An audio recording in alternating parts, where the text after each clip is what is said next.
ఇలా పొడవున్న ఒక మనిషి మన ముందు నిలబడితే మన పరిస్థితి ఏంటండి? కనీసం వాడి నడుము దాకా వస్తామా మనం? అంత వాడి నడుము దాకే మనం వచ్చేది. అంత ఎత్తని ఇంకా పెచ్చే ఉంటాడు. కాబట్టి ఎవరికి ధైర్యం చాల. సౌలు రాజు కూడా సర్దుకున్నాడు వెనక్కి. ఇశ్రాయేలు జనాంగం మొత్తంలో కూడా ఒక అడుగు ఎత్తు సౌలు ఉంటాడు.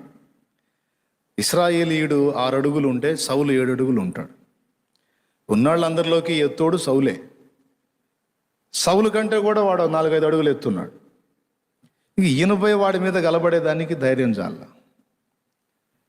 చేసేది లేకపోయి గుడారంలో కూర్చొని మీటింగ్ వేసుకున్నారు. ఎవడిని పంపిద్దాం, ఎవడు వెళ్తాడు అంటే ఆ రోజు గడిచిపోయింది. ఎవడెళ్ళలా. మరుసటి రోజు ఎవరన్నా ఒకడు ప్రేరేపించబడతాడేమో, వెళ్తాడేమో అని ఆ రోజు అప్పటికి 40 దినములైపోయింది.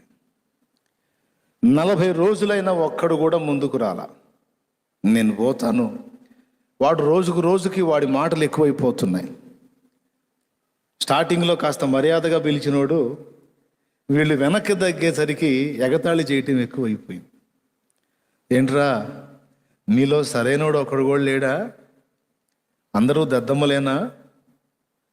ఒక్కడన్నా లేడా ధైర్యవంతుడు? పిరికి పందల్లారా, రెండురా నాతో తలపడండి ఎవడైనా ఉంటే అని వీడికి ప్రగల్భాలు ఎక్కువ చేశాడు. వాడు ఎప్పుడైతే సైన్యంలోంచి ముందుకు వచ్చి సవాల్ విసురుతాడో ఇశ్రాయేలు జనం మొత్తం, ఈ సైన్యం మొత్తం చెదిరిపోతున్నారు.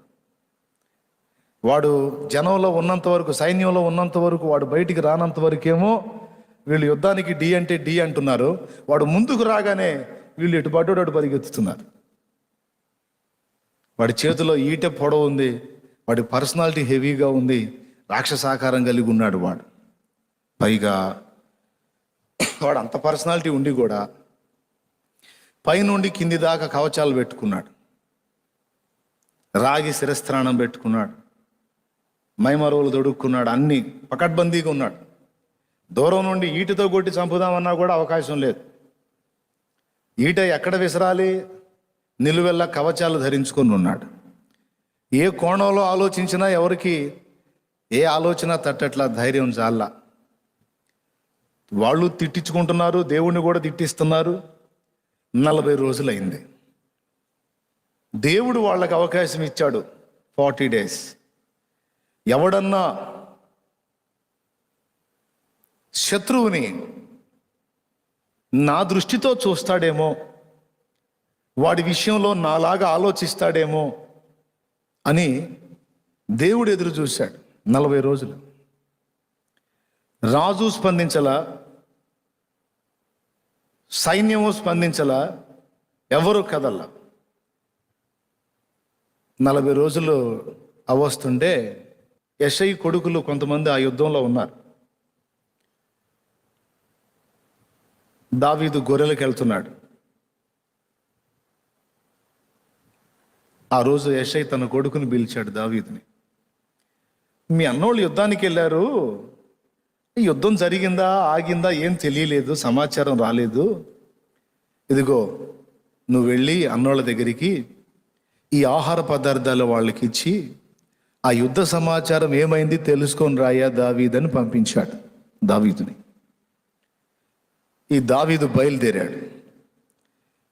కరెక్ట్గా దావీదు ఈ ఆహార పదార్థాలు తీసుకెళ్ళి ఆ సామాగ్రి భద్రంగా కాచే వాళ్ళ దగ్గర అప్పచెప్పి వాళ్ళ అన్నయ్యళ్ళకి ఇవ్వమని అక్కడ జయధ్వనులు మోగుతుంటే యుద్ధం అయిపోయింది కాబోలనుకుంటూ పోయాడు అక్కడికి. ఒకసారి అక్కడ ఆ సన్నివేశం ఒకసారి పైకి చదువమ్మా. దావీదు పోయేసరికి అక్కడ ఏం జరుగుతుందన్న సన్నివేశం చదువు చాలు. సైన్యమునకు ఎదురై ఇశ్రాయేలును ఫిలిస్తీయులను యుద్ధ సన్నుద్ధులై బయలుదేరుచుండిరి. దావీదు తాను తెచ్చిన వస్తువులను సామాగ్రిని కనిపెట్టు వాని వశము చేసి పరిగెత్తిపోయి సైన్యములో చొచ్చి కుశల ప్రశ్నలు తన సహోదరులను అడిగాను. అతడు వారితో మాట్లాడుచుండగా గాతు, ఫిలిస్తీయుడైన గొల్యాతు అను శూరుడు ఫిలిస్తీయుల సైన్యములో నుండి వచ్చి పై చెప్పిన మాటలు చొప్పున పలుకగా దావీదు వినెను. దేవునికి స్తోత్రం కలుగును గాక. వీళ్ళు ఏం సైన్యమునకు సైన్యము ఎదురాయి ఏమని అరిచారు? పైన చదువమ్మా 20వ వచనం. దావీదు ఉదయం లేచి ఒక కాపరికి గొర్రెలను అప్పగించి ఆ వస్తువులను తీసుకుని యెషయా తనకిచ్చిన ఆజ్ఞ చొప్పున ప్రయాణమైపోయెను. అయితే అతడు కందకమునకు వచ్చినప్పటికీ వారును వీరును పంక్తులుగా తీరి జయము జయమని అరచుచు యుద్ధమునకు సాగుచుండిరి. యుద్ధం అయిపోతే కదా జయమని అరవాల్సింది. అసలు యుద్ధం జరగకుండా జయమని అరవటం ఏంది? జయము జయమని అరుచుకుంటున్నారంట. ఇదేందిరా జయధ్వనులు వినబడుతున్నాయి, యుద్ధం అయిపోయిందా, మా వాళ్ళు ఫిలిస్తీన్లు గెలిచేశారా అనుకుని ఆనందంగా పరిగెత్తాడు.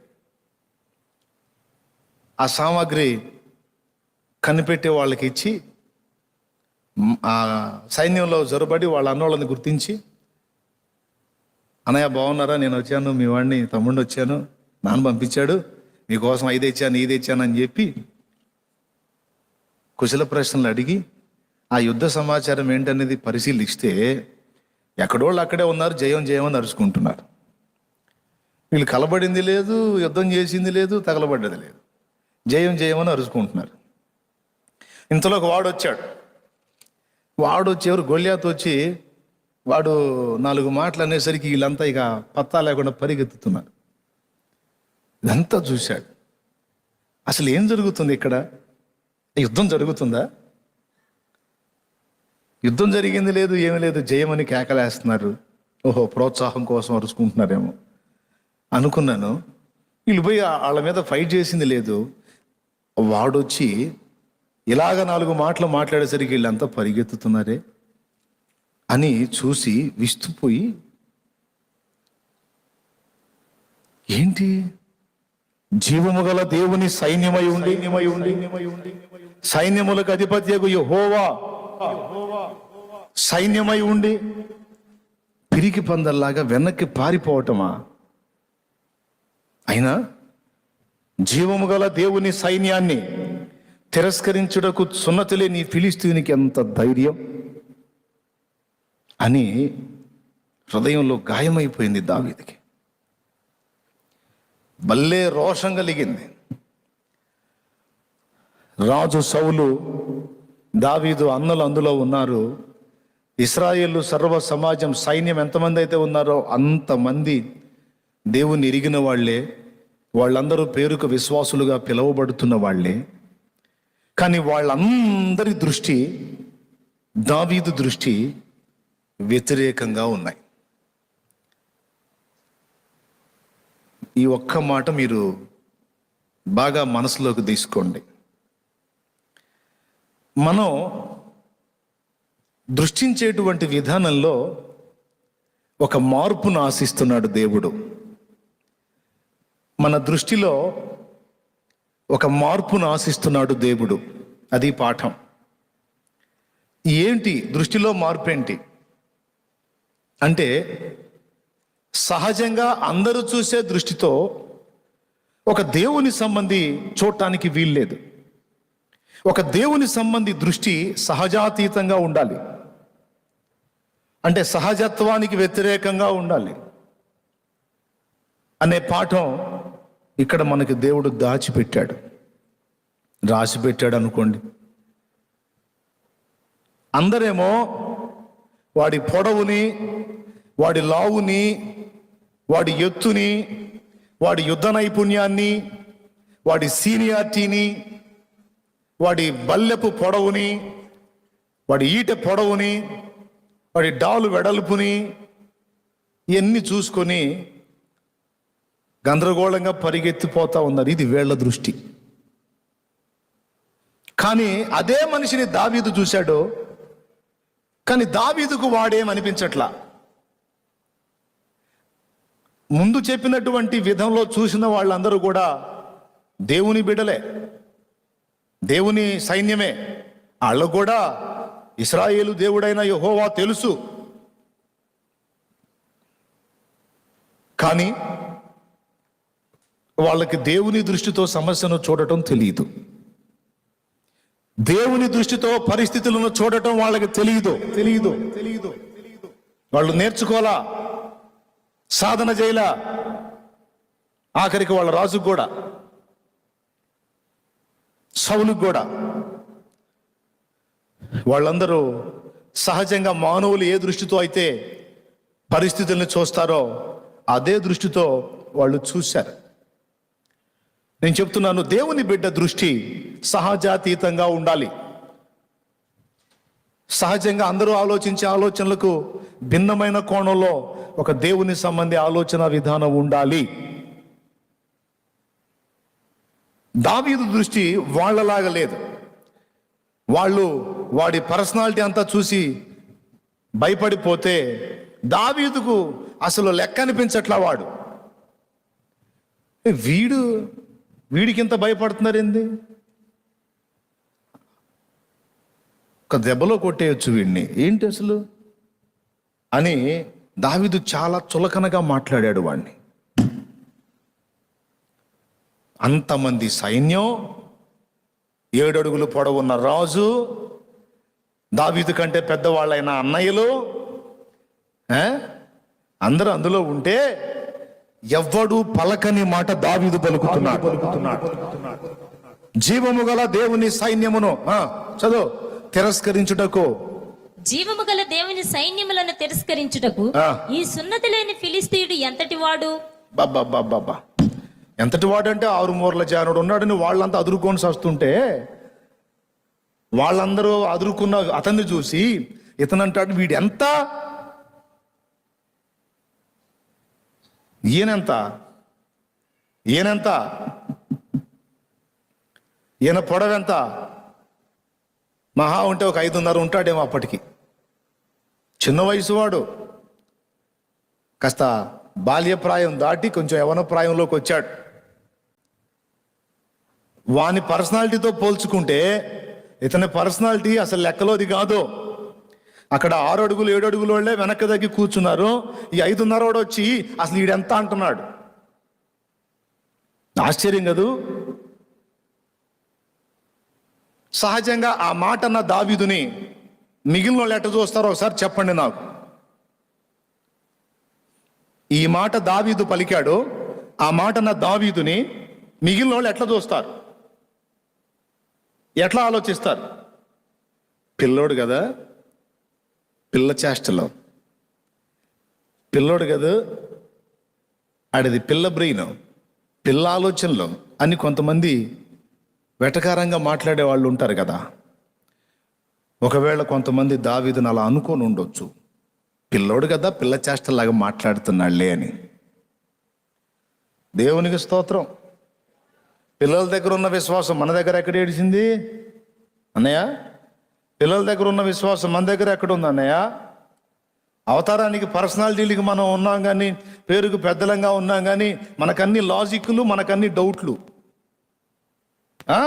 మనకన్నీ డౌట్లు అన్నా, తర్కం ఎక్కువ మనకి. అది ఎట్లా ఇద్దిలే, అట్లా ఇద్దిలే, ఇట్టెట్లా ఇద్దిలే, మనకున్న అనుభవ జ్ఞానాన్ని బట్టి మనం ఆలోచిస్తాం. కానీ ఒక పిల్లోడు ఆలోచన అట్లా ఉండదు దేవుని విషయంలో. మీకు ఇంకొక ఉదంతం కూడా చెప్తాను, దాన్ని సపరేట్గా చెప్దాం అనుకున్నాను కానీ సందర్భం వచ్చింది, చెప్పేస్తాను. 5,000 మందికి పైచిలుకు జనాభా, పురుషులే 5,000 మంది అంటే ఆడాళ్ళు అంతమంది ఉంటారు, పిల్ల జల్ల కూడా ఉంటారు. మొత్తం 10-12 మంది ఉన్నారు. యేసయ్య వాక్యం చెప్పిన 3 రోజులు అయిపోయిన తర్వాత వాళ్ళని పంపించేదానికి ముందు వాళ్ళ ఆకలితో వెళ్ళటం నాకు ఇష్టం లేదు, వాళ్ళకి తినేదానికి ఏమన్నా ఆహారం పెట్టండి అని ప్రభు మాట్లాడాడు శిష్యులతో. అట్లా మాట్లాడినప్పుడు ఒక్కసారి మీరు ఆలోచన చేయండి. మీకు తెలుసు 5 రొట్టెలు 2 చేపల సంగతి తెలుసు కదా మీకు, మళ్ళీ ఏమైనా చూపించాలా నేను? ఏమన్నా తెలుసుగా మీకు? 5 రొట్టెలు 2 చేపల సంగతి తెలుసా? ఎంతమంది తెలుసు? చేతులు ఎత్తండి. ఇది కూడా తెలియకపోతే ఇక చాలా దారుణం అనుకోవాలా, కొత్త వాళ్ళని మినహాయించి. 5 రొట్టెలు 2 చేపల సంగతి తెలుసు కదా మీకు? మళ్ళీ ఏమైనా చూపించాలా నేను? ఏమన్నా తెలుసుగా మీకు? 5 రొట్టెలు 2 చేపల సంగతి తెలుసా? ఎంతమంది తెలుసు? చేతులు ఎత్తండి. ఇది కూడా తెలియకపోతే ఇక చాలా దారుణం అనుకోవాలా, కొత్త వాళ్ళని మినహాయించి. ఆ రిఫరెన్స్ ఎక్కడుందో చెబుతారా? తొందరగా.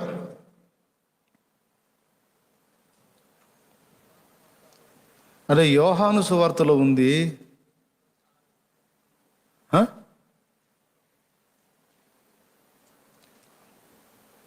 ఒక్కసారి మీరు ఊహించండి,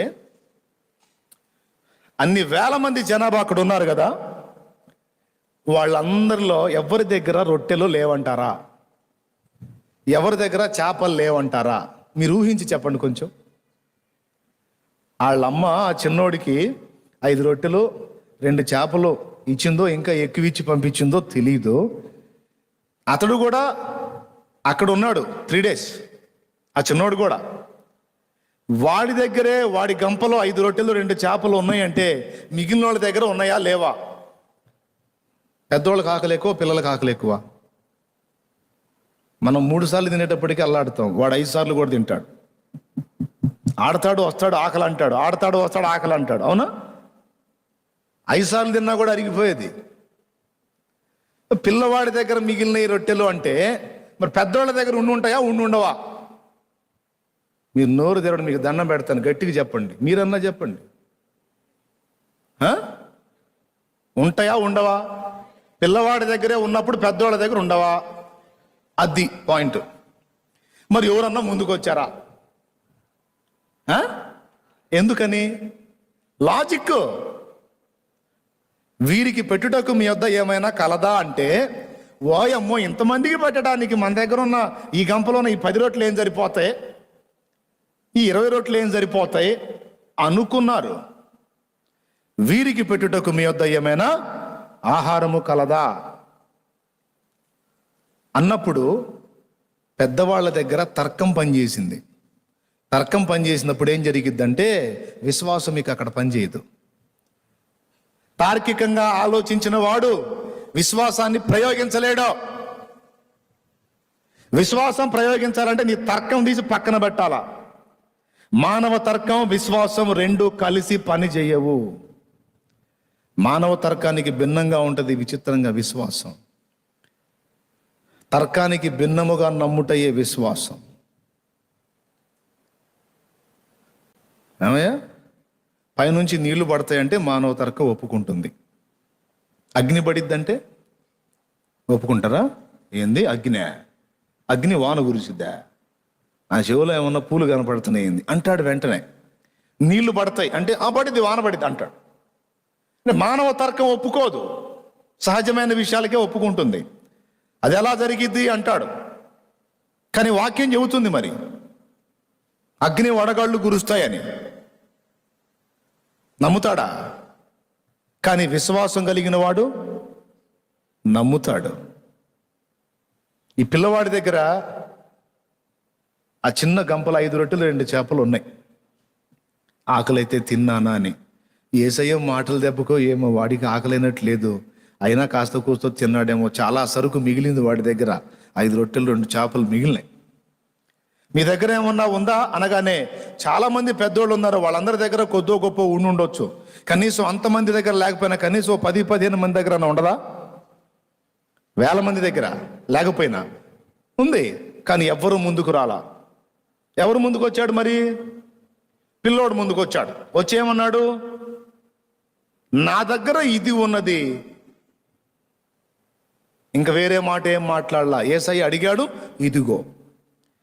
అది ఆంద్రేయ తీసుకొచ్చి, పిల్లవాడేమో నా దగ్గర ఇది ఉంది అని తీసుకొస్తే ఆ 5 రొట్టెలు 2 చేపలు ఆంద్రేయ యేసయ్య దగ్గరికి తీసుకెళ్ళి ఇవి ఏమాత్రం అంటాడు. దేవునికి స్తోత్రం కలుగును గాక. అక్కడ లాజిక్ వాడాడు ఆంద్రేయ. ఇంతమంది జనాభాకి ఇవి ఏమాత్రం అన్నాడు. మీరు ఆ రెఫరెన్స్ తీరుగా యోహాను సువార్త 6వ అధ్యాయం తీసారా? యోహాను సువార్త 6వ అధ్యాయము 8వ వచనం నుంచి చదువు. ఆయన శిష్యులలో ఒకడు అనగా సీమోను పేతురు సహోదరుడైన ఆంద్రేయ ఇక్కడ ఉన్న ఒక చిన్నవాని యొద్ద 5 యవల రొట్టెలు 2 చిన్న చేపలు ఉన్నవి గాని ఇంతమందికి ఇవి ఏమాత్రమని ఆయనతో అనగా. ఈ మాట చిన్నోడు అన్నాడా? ఇచ్చే చిన్నోడు అన్నాడా? అనలా. మీ దగ్గర ఏమన్నా ఉందా అంటే తీసుకొచ్చి ఇచ్చాడు. కొంతమంది అండి దేవుని సువార్త చెప్పండి, ఇతరులకు రక్షణలోకి నడిపించండి, ఆత్మలను కాపాడండి అని చెప్తుంటే నేను ఇందాక చెప్పానే వాళ్ళలాగా అబ్బో మనకాడు కుదిరిద్ది, మనోళ్ళు ఏడయిద్ది. అసలు మనుషులకు వాక్యం చెప్పాలో సువార్త చెప్పాలంటే ఎంత జ్ఞానం కావాలి, ఎంత సబ్జెక్టు కావాలి, తమరి తలకాయ కావాలి. ఎవరు చెప్పారు? ఎవరు చెప్పారయా? నువ్వెందుకు నమ్ముకున్నావు ఓ రక్షకుణ్ణి? ఆ లాజిక్ అంతవరకు చెప్పు. వేరే ఆలోచనలు ఏం చేయవాకు. అసలు వాక్యం చెప్పాలంటే అసలు నేను చెప్పాను, నీకు తెలిసిన విషయాలన్నీ కూడా మీరు మాట్లాడే విషయాలు ఏవైనా కానీ మీరు ఇక్కడే కాదు బయట ప్రజలు కూడా విన్నట్లు మీరు కూడా వాక్యం మాట్లాడినవి ఏమైనా దేవుడు మీకు తలంపులు ఇచ్చి ఉంటే అవి మాట్లాడి మీరు కూడా నెట్లో అప్లోడ్ చేయండి అంటే కొంతమంది భయపడతారు. నీకు తెలిసిందేదో దేవుడు నీకు నేర్పిందేదో మాట్లాడి అందులో ఉంచవాయా? నీకేం ఫీజా? ఫ్రీయేగా, అందులో ఉంచు అంటే అబ్బో అంత సబ్జెక్టు మన దగ్గర ఎక్కడుంది, అమ్మో మన వల్ల కాదు. ఇంతమంది జనాభాకి పెట్టడానికి సరిపడా మన దగ్గర రొట్టెలు ఏడున్నాయి అని అనుకున్నోళ్ళు కొద్ది గొప్ప ఉన్నా కూడా దాన్ని బయట పెట్టలా. కానీ చిన్నోడు నా దగ్గర ఇదే ఉందయ్యా అన్నాడు. ఏసయ్యా అబ్బాయి ఇదేందిరా మరి 5 రొట్టెలు 2 చేపలు అంటే ఏడు సరిపోతారా? కాదులే తీసపో అన్నాడా?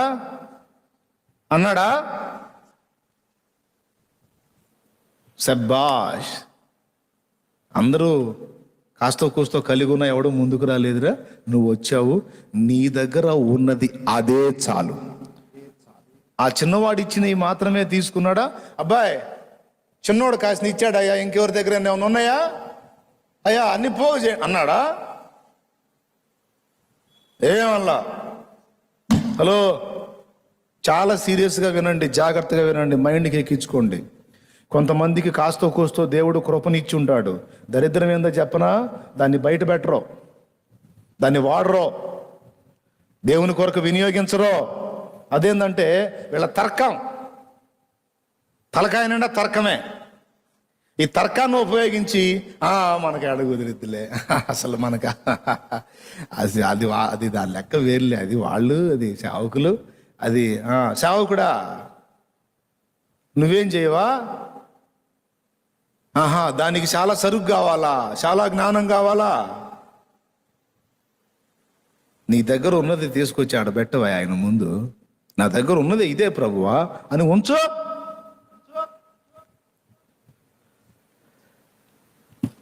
దాన్ని ఎలా చేస్తే అందరి కడుపులు నింపుతాయి అది యేసయ్య చూసుకుంటాడు. కొట్టరు మీరు, కోమాలోకి పోయారు. దాన్ని ఎట్లా చేస్తే అందరి కడుపులు నిండుతాయో యేసయ్య చూసుకుంటాడు. నీకెందుకు?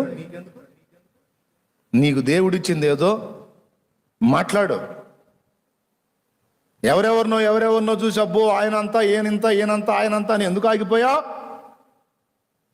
సేవ చేసేవాడికి కూడా చెప్తున్నా, నీకు దేవుడు వాక్య జ్ఞానం ఇచ్చి మాట్లాడే సామర్థ్యం ఇస్తే నువ్వు మాట్లాడిన 4 మాటలు ఎవరన్నా ఒకడు చూసి ఒక ఆత్మహత్య నుంచి తప్పించుకుంటాడేమో.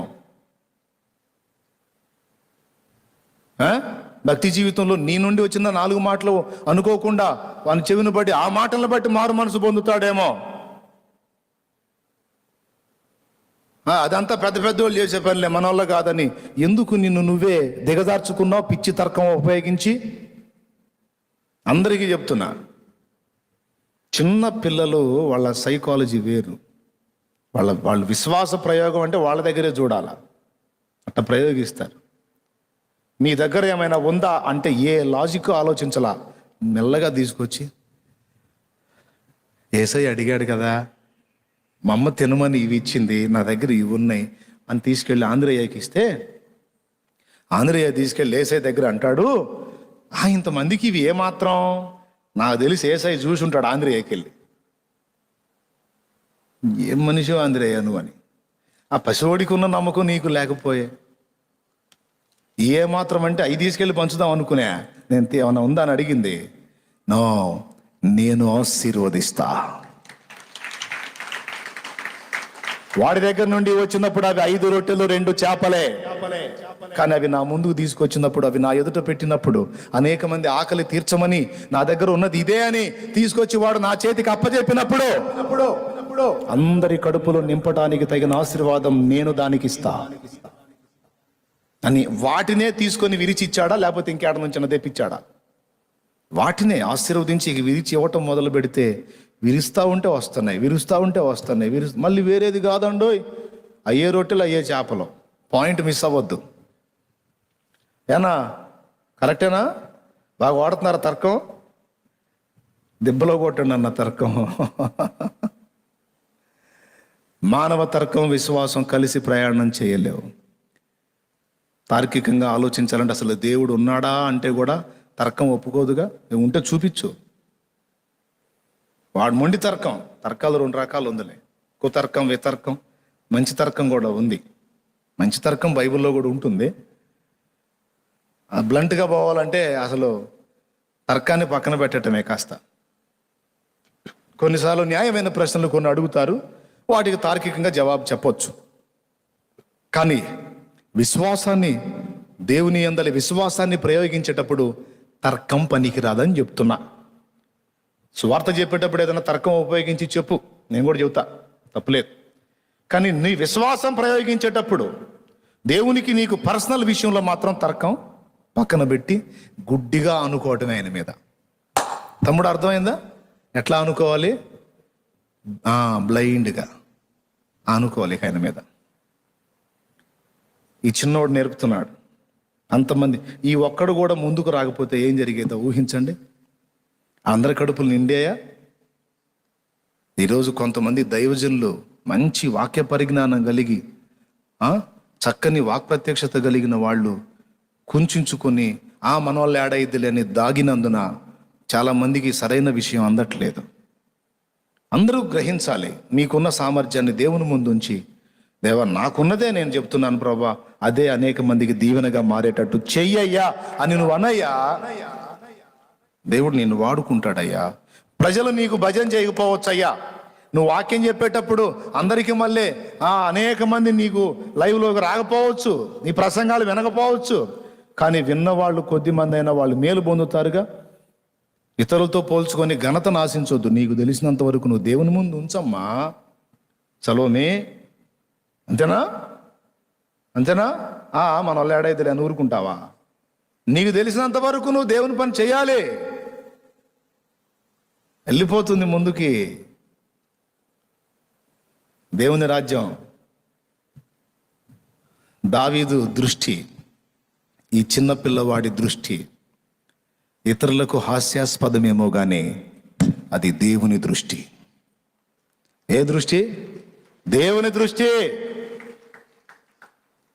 వాళ్ళందరికేమో వాడు 6 మూరల జానడు కనపడితే అసలు వీడు ఎంత అన్నాడు ఆయన.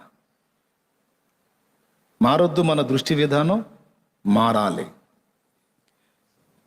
పరిస్థితులను గురించి, నీ స్థితిగతులను గురించి, నువ్వు ఎదుర్కొంటున్న సమస్యలను గురించి, శోధనలను గురించి సహజంగా అందరూ చూసే దృష్టితో నువ్వు చూడటానికి వీల్లేదు. ఎందుకంటే నువ్వు ప్రత్యేకమైన వ్యక్తివి, నువ్వు ఆత్మ సంబంధివి, ప్రకృతి సంబంధివి కాదు, శరీర సంబంధివి కాదు. నువ్వు దేవుని ఆత్మ సంబంధివి గనుక దేవుని వలనే నీవు దృష్టించాలి, దేవుని వలనే నువ్వు ఆలోచించాలి. గొలియాత్ 6 మూరల జానుడు అయితే వాడు అంత పొడుగైతే మనుషులకు పొడుగు, దేవునికి పొడుగా? దేవుడు ఎట్ట చూస్తాడండి? అబ్బో వీడు ఎంత పొడుగో అన్నట్టు చూస్తాడు. ఆ దేవుడు ఏడిచాడు వెధవ. అవునా? అసలు ఆయన ఎక్కడా? దేవుడు ఎక్కడా? గొలియాత్ ఎక్కడా? తనను తాను చూసుకొని గొలియాత్కి వెళ్ళి చూస్తే వాడు అసలు ఎంతకు వస్తాడండి? వాడు అణువులో, ఒక పరమాణువులో 100వ భాగం వస్తాడా వాడు? పొడి సిటిలోన జలములను కొలిచిన వాడితడు, పర్వతములను త్రాసులో కూచిన వాడితడు, కుక్కిటలోన జలములను కొలిచిన వాడితడు, పర్వతములను త్రాసులో తూచిన వాడితడు. శూన్యములోన జ్యోతులను నిలిపిన వాడితడు. శూన్యములోన జ్యోతులను నిలిపిన వాడితడు. కొల పాత్రలోన భూమిని కొలిచి పోసిన వాడితడు. కొల పాత్రలోన భూమిని కొలిచి పోసిన వాడితడు. జగతి పునాదులు వేయబడక ముందే భూమి ఆకాశము చేయబడక ముందే ఉన్న దేవుడు ఆది సంబోధుడు. ఉన్న దేవుడు ఆది సంబోధుడు. జగతి పునాదులు వేయబడక ముందే. దేవునికి మహిమ. శూన్యంలో జ్యోతుల్ని నిలిపినోడు, కొలపాత్రలో భూమి మట్టిని కొలిచి పోసినోడు, కుడి సీట్లో జలాలు కొలిసి పోసినోడు. అసలు ఆయన ఎక్కడ, గొలియాత్ ఎక్కడ? దేవుడు గొలియాతును లక్ష్య పెడతాడా? మరి వీళ్ళందరూ ఎందుకు లక్ష్య పెట్టారు? వీళ్ళందరిదేమో మానవ దృష్టి, దావీదుదేమో దైవ దృష్టి. గుర్తుపెట్టుకో, గొలియాత్ అంటే ఒక సమస్య, గొలియాత్ అంటే ఒక శోధన. ఇప్పుడు మీ అందరి బతుకుల్లో కూడా కొన్ని గొలియాతులు ఉన్నాయి. అవి మీ ఆత్మీయ జీవితంలో నిలవలేక పడిపోయే సమస్యలు కావచ్చు, మీ అప్పుల సమస్యలు కావచ్చు, రోగాలనే గొలియాతులు కావచ్చు. ఒక్కొక్కడికి ఒక్కో టైపులో ఉన్నాయి. కొంతమందికి ఒకటే గొలియాతు ఉన్నాడు, కొంతమందికి 2-3 గొలియాతులు ఉన్నారు, కొంతమందికి ఒక 1/2 గొలియాతులు. అంటే 5-6 రకాల సమస్యలు. ఏం లేవా? ఎవరికి కావాల్సిన గొలియాతులు వాళ్ళకు ఉన్నారు. దేవుడు ఏమంటాడంటే సింపుల్గా ఒక మాటలో, నేను చూసినట్టు చూడు అంటాడు. ఏంది ప్రభా నువ్వు చూసినట్టు చూసేది? అమ్మో అదురుపుడుతుంది తండ్రి అని దడదడలాడిపోతా ఉన్నాం మనం. దేవుడు అంటాడు, దృష్టి మార్చుకోరా బాబు, తార్కికంగా లోకస్తులా చూడకుండా విశ్వాస నేత్రాలతో నా వలె చూడు అంటాడు. మనం నేర్చుకోవాలి, ఇది సాధన చేయాలి. ఇది దేవుని వలె చూచుట, దేవుని వలె ఆలోచించుట, దేవుని వలె మాట్లాడుట, దేవుని వలె వ్యవహరించుట. ఆయనే మనకు మాదిరి. దావీదు దగ్గర కనపడింది. అందుకే దావీదుకి ఏం పేరు పెట్టాడు?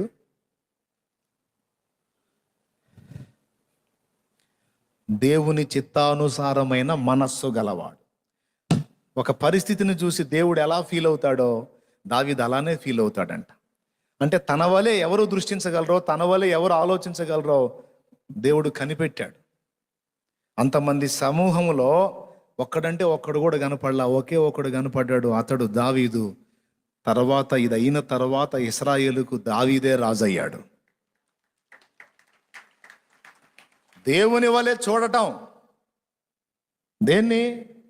నీ ఎదురున్న పరిస్థితుల్ని, అది ఎంతదైనా కావచ్చు, దాని మెడలు వంచి నీ చేతికి నా దేవుడు పట్టిస్తాడు.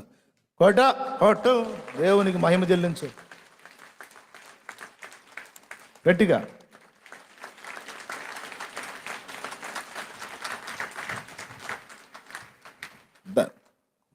ఆ సమస్య మెడలు వంచి నీకు అప్పగిస్తాడు. బలవంతుడు దేవుడు, నీవు కాదు. నీ బలాన్ని చూసుకుంటే నీ బతుకు, నా బతుకు అంతే. కానీ ఇక్కడ ఏంది మన భరోసా? ఎవరిని బట్టి మన దమ్ము, ఎవరిని బట్టి మన ధైర్యం? జీవము కలిగిన దేవుడు తల్ల క్రిందులు చేసాడు అవసరమైతే నీ కోసం ప్రకృతిని. అది మన ధైర్యం, అది మన ఆధారం. చివరికి వాళ్ళ దృష్టి నెరవేరిందా, దావీదు నెరవేరిందా? మీరు చెప్పండి. దావీదుని ఏమనుకొని ఉంటారు వాళ్ళందరూ?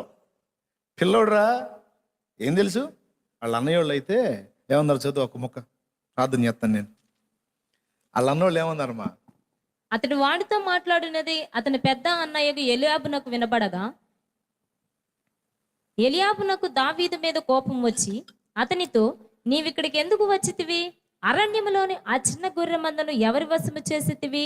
నీ గర్వమును నీ హృదయపు చెడుతనమును నేను ఎరుగుదును. యుద్ధము చూచుటకే కదా నీవు వచ్చితివనెను. చూసారా, విశ్వాసంతో మనం మాట్లాడితే అవతలోడికి అది గర్వంలా కనపడుతుంది. అది వాడి కర్మ, మనం చేయగలిగింది ఏం లేదు. వాళ్ళు అనుకుంటారు, అసలు ఏం చూసుకోనరా వీడికి ఇంత ధైర్యం, అదేంద్ర ఈవిడ లెక్క చేయడం ఏంది వీడి అసలు, ఎవడెంత అయితే నాకేందంటాడు, ఏంది అసలు వీడి గర్వం ఏంది, అసలు ఈ అమ్మాయి పొగరేంది అసలు, అసలు మన అసలు ఎవరిని లెక్క చేయదేంది, అంతా దేవుడే అంటది, అసలు నాకు ఎవరు అక్కర్లేదు అంటది, అసలు నాకు ఏది లెక్క చేయని అంటది, ఈ పెడద్రం ఏంది, ఈ మిడిమేళం ఏంది, ఈ నడమంత్రం అంటారు లేదా? వీళ్ళంతా ఎలియాబులు అనమాట. దేవునికి స్తోత్రం కలుగునుగా. వీళ్ళందరూ ఎవరు? రే, నీ గర్వం పెంచురా, అసలు ఆ చిన్న గొర్రె మందని ఏం చేసావురా, నువ్వు గొర్రెలు కాచుకునేవాడు ఇక్కడికి ఎందుకు వచ్చావు, అసలు నిన్ను కాదుగా నా ముసలాయన నాల ఎరా, మేము దద్దమ్మల మీద కూర్చున్నావా, పెద్ద పోటుగాడు, ముష్టి 3 అడుగులు లేవు, నువ్వు పోతావురా, వాడు ఎంత పొడుగున్నాడో చూడు. ఇట్లాంటి డైలాగులు వేసి ఉంటాడు పాపం. పట్టించుకున్నాడా? మొత్తం దులిపేశాడు. కొంతమంది దులిపేయటం చేత కాదు, వచ్చి కుమిలిపోతుంటారు. నన్ను ఇట్ట అంటున్నారు అన్నయ్య, నన్ను ఇట్ట అంటున్నారు అన్నయ్య అని కుమిలి నన్ను జావ కొడుతుంటారు. నాకు చిరాకు పుట్టింది అట్ట చెబుతుంది. వాళ్ళు అట్లా అన్నారు, వీళ్ళు ఇట్లా అన్నారు, నన్ను ఎన్నో మాటలు అంటున్నారంటే నాకు కర్ర తీసుకొని బాధాలనిపించింది. ఎప్పుడన్నా అట్లాంటి మాటలు నా దగ్గర చెప్పొద్దు. నేను కర్ర తీసుకొని కొట్టకపోయినా, బయటికి తిట్టకపోయినా మనసులో మాత్రం అల్లాడిపోతుంటా. ఓపెన్గా చెబుతున్నాను నేను, నా దగ్గర మాత్రం చెప్పొద్దు. వాళ్ళు అట్లా అన్నారు, దులిపేసుకోవటం నేర్చుకో. నువ్వు దేవుని యందు విశ్వాసం ఉంచావు, కథం ఇంకా అంతే. దానికి వ్యతిరేకంగా 100 మంది మాట్లాడినా, 1,000,000 మంది మాట్లాడినా డోంట్ కేర్, లెక్క చేయద్దు, దులిపాడి. వాళ్ళే అనాలా, దులిపేసుకోవటం నేర్చుకున్నాడు రా, మనం ఎన్ని చెప్పినా పట్టించుకోవట్లా. టంటదిరా మొత్తం, మనం ఎన్నన్నా చెప్పు, టంటుంది. ఏముంది అంటే ఏంది, దులిపేస్తుంది, మళ్ళా దేవుడే అంటుంది. కుమిలిపోయి అల్లాడిపోయాడు దావీదు. నేను గొలియాతు మీద యుద్ధం చేద్దామంటే మా అన్నయ్య ఇట్ట అన్నాడు అని ఫీల్ అయ్యాడా? ఏడిచా కదవా, వాడి పొడుగుతో నాకెందుకు, వాడి ఎత్తుతో నాకెందుకు, వాడి లావుతో నాకెందుకురా, సిగ్గు లేకుండా మాట్లాడుతున్న మళ్ళీ సైనికుడిలాగా యుద్ధం చేద్దామని వచ్చా. వాళ్ళ అన్న అన్నాడు, యుద్ధం చూచుటకే కదా నీ వచ్చితివి అంటాడు. అక్కడ ఉంది ఏదేదో పొడిచినట్టు చేశాడమ్మా. యుద్ధమేనా? యుద్ధం చూచుటకే కదా నీ వచ్చితివి. అడగాల్సింది దావీదు, ఏదన్నా ఎక్కడ చేశారు, ఎవడు చేశాడని. దేవునికి స్తోత్రం కలుగును గాక. హల్లెలూయా. ఈయన పొడిచింది లేదు, ఏం లేదు, మళ్ళీ యుద్ధము చూచుటకే కదా నీవు వచ్చితివి. నీకు గర్వము, నీకు అహంకారం. గుర్తుపెట్టుకో, దేవుని కొరకు గొప్ప విశ్వాసాన్ని ప్రదర్శించేటప్పుడు అవమానాలు ఎదురవుతాయి. నీకు దండేసి సన్మానాలు రావు, అవమానాలు ఎదురవుతాయి, తిరస్కారాలు ఎదురవుతాయి, నీకు భూషణలు రావు, దూషణలు వస్తాయి. అవన్నీ దాటుకొని వెళ్ళాలా. వెళ్ళి నిన్ను ఎగతాళి చేసిన వాళ్ళందరూ ఎగతాళి చేస్తూ చేస్తూ చేస్తూ ఉంటే వాళ్ళ ఎగతాళి నువ్వు పట్టించుకుంటావా, విశ్వాసంలో స్థిరుడు అయి ఉంటావో దేవుడు కనిపెడతాడు. ఆ మాటలకు బెండ్ అయిపోయి దిగజారావనుకో, వెధవల లెక్కలో వేస్తాడు దేవుడు, వీడు వేస్ట్ క్యాండిడేట్ అని. అవి దులిపేసి నీ విశ్వాసాన్ని దేవుని పట్ల అలానే కలిగి ఉండి, నాకు దేవుడే ఉన్నాడు, ఆయన్నే చూసుకుంటాడు, నేను వీళ్ళలాగా వాళ్ళలాగా ఆలోచించను, నా దేవుడే నాకు సహాయకుడు అని విశ్వాసాన్ని, నిరీక్షణను కోల్పోకుండా అలాగునే స్థిరంగా నిలిపి ఉంచితివా, నిన్ను ఘనుల లెక్కలో ఉంచుతాడు దేవుడు, వీరుల లెక్కలో చేరుస్తాడు నిన్ను. నేను దద్దమ్మలమయ్యాడు కూర్చున్నామంటే దద్దమ్మవు కాబట్టి నువ్వు కూర్చున్నావు, నేను గాను నీలాగా. ఎందుకంటే నేను నువ్వు దద్దమ్మలం కావచ్చు, కానీ మనం నమ్మిన దేవుడు దద్దమ్మ కాదు. ఆయన దద్దమ్మ. నీ చేత కాకపోవచ్చు, కానీ నీ దేవునికి సాధ్యమైంది. నువ్వు ఆయన్ని కూడా దద్దమ్మని చేసి కూర్చోబెట్టావుగా నీ పిచ్చి తెలివితో. ఏం నువ్వు అంతసేటు ప్రాణానికి తెగించి ఒక్క అడుగు ముందుకేస్తే నీ మీదకి పరిశుద్ధాత్మను పంపించి నీకు జయం ఎవడో? నువ్వు దద్దమ్మవై దేవుణ్ణి కూడా, శక్తివంతుడైన దేవుణ్ణి కూడా ఒట్టిగా కూర్చోబెట్టావు. ఇప్పుడు మంచో చెడో ముందుకొచ్చి నేను తెగించి లైన్లోకి రాబట్టి ఏదో కొద్దిగా వాడుకొని కొంత పని చేశాడు దేవుడు. అట్లా తెగించకుండా అబ్బో మన వల్ల కాదని నేను దద్దమ్మలా కూర్చుంటే బలవంతుడైన దేవుడు కూడా మౌనంగా ఉండాల్సి వచ్చేది. మనం దద్దమ్మలమైన దేవుణ్ణి కూడా అలా చేసి కూర్చోబెట్టకూడదు. అర్థమవుతుందా? ఎంతమందికి అర్థమవుతుంది?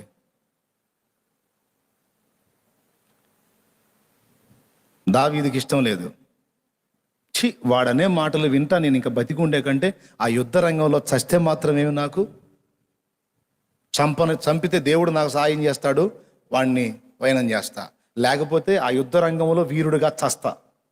అంతేగాని నేను నా దేవుణ్ణి వాడు దూషిస్తుంటే చూస్తా, నేను ఊరుకోను, విమర్శిస్తుంటే తట్టుకోలేను అని ఇంకొకటి దగ్గరికి వెళ్ళి అన్నాడు. మళ్ళీ వీడిని చంపితే ఏమిస్తారని. ఒట్టిదే ఎందుకు అనుకున్నా, ఆయన లేదో ఇస్తారని కాదు, రాజు దగ్గరికి విషయం పోవాలని. ఫస్ట్ వాడేమో అన్నకి చెప్పాడు, అన్నోళ్ళు తిట్టారు. తర్వాత విన్నోడేమో రాజుకు చెప్తే సౌలు దగ్గరికి పోయి అందించాడు. కుర్రోడు ఒకడు వచ్చాడు, బాలుడు, అవకాశం ఇస్తే తాను యుద్ధానికి పోతాను అంటున్నాడంటే సౌలు అవునా 40 రోజులకు ఒకడు వచ్చాడా రమ్మన్నా ముందుకు అన్నాడు. దేవునికి స్తోత్రం, హల్లెలూయా. అప్పుడు లైన్లోకి వచ్చాడు ఈ చిన్నోడా. మళ్ళీ సౌలు క్లాసు మళ్ళీ ఎడా, అయ్యా నువ్వు వెళ్తావా? అవును మహారాజా, మీరు సెలవు ఇవ్వండి, నేను వెళ్ళి వాడితో యుద్ధం చేస్తాను.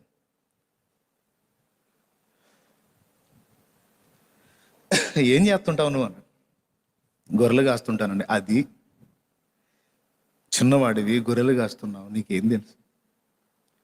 వాడు బాల్యం నుండి యుద్ధమందు నేర్పరి.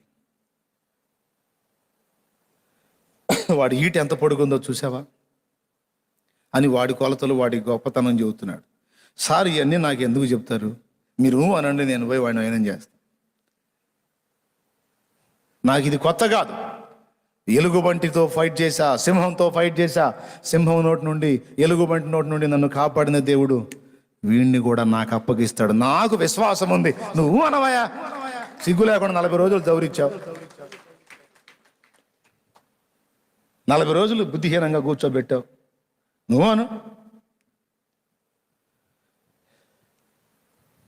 అబ్బాయికి నా కవచాలు తొడగండి అన్నాడు. ఆయన 7 అడుగులోడు, ఈయనేమో 5 అడుగులోడు. ఎట్ట సెట్ అవుతాయి? ఒకటి సెట్ అవుతాయా? అవి తగిలితే ఈ బరువు ఎక్కువైంది. అయ్యా నీకు దండం పెడతా, ఇది తీయండి, మధ్యలో తెచ్చేటట్టు నన్ను తీయండి అని మొత్తం తీపిచ్చి.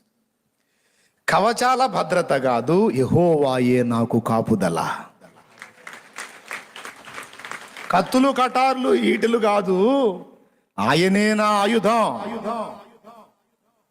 నా దగ్గర ఉన్న దాంతోనే నేను పోతా. చిన్నోడు అక్కడక్కడ అడకొచ్చావు, ఇచ్చాడు ఏసైకి 5 రొట్లు 2 చేపలు కాకుండా, అమ్మో కత్తి ఏమన్నా ఉంటే రొట్టె పెట్టండి అని అడకొచ్చి ఇచ్చాడు. వేరే ఆయన దగ్గర ఉన్నాయే తీసుకెళ్ళి ఇచ్చాడు. అట్లాగే దావీదు నా దగ్గర ఉన్న దాంతోనే నేను పోతాను, దేవుడే దానిలో నాకు సహాయం చేస్తాడు. తన దగ్గర ఉన్న ఒడిసేలు తీసుకున్నాడు. వాడు మాట్లాడుతూనే ఉన్నాడు. మాట్లాడుకోరా వాగురా వాగు అనుకుంటా ఉన్నాడు. రాళ్ళు, నొందని రాళ్ళు, ఒక 5 రాళ్ళు ఏరుకున్నాడు. ఎందుకో తెలుసా? ఫిలిస్తీ సైన్యంలో ఈ గొలియాతు గాక అదే టైప్ వాళ్ళు ఇంకా 4 ఉన్నారు. చదవండి మీరు తర్వాత. గొలియాతు ఒక్కడే కాదు, ఆ టైపు ఎత్తర్లు ఇంకా 4 ఉన్నారు. మొత్తం 5. ఒక్కోడికి ఒక్కొక్క రాయి, 5 రాళ్ళు, నున్నని రాళ్ళు ఏరుకొని సంచిలో పెట్టుకొని రాయి ఒడిశాల్లో పెట్టి గిరగిరా తిప్పుతుంటే నేనేమన్నా కుక్కను అనుకున్నావా? కర్ర తీసుకొని వచ్చి వాడు,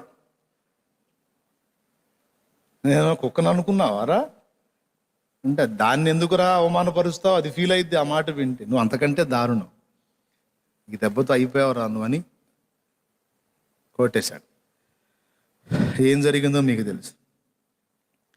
ఆ రాయి వాని నుదుటన దొచ్చెను కనుక వాడు బోర్ల పడెను. ఆయుధం లేదు, వాడి ఆయుధంతోనే వాని తల ఛేదించాడు. భద్రత లేదు, దేవుడే భద్రత.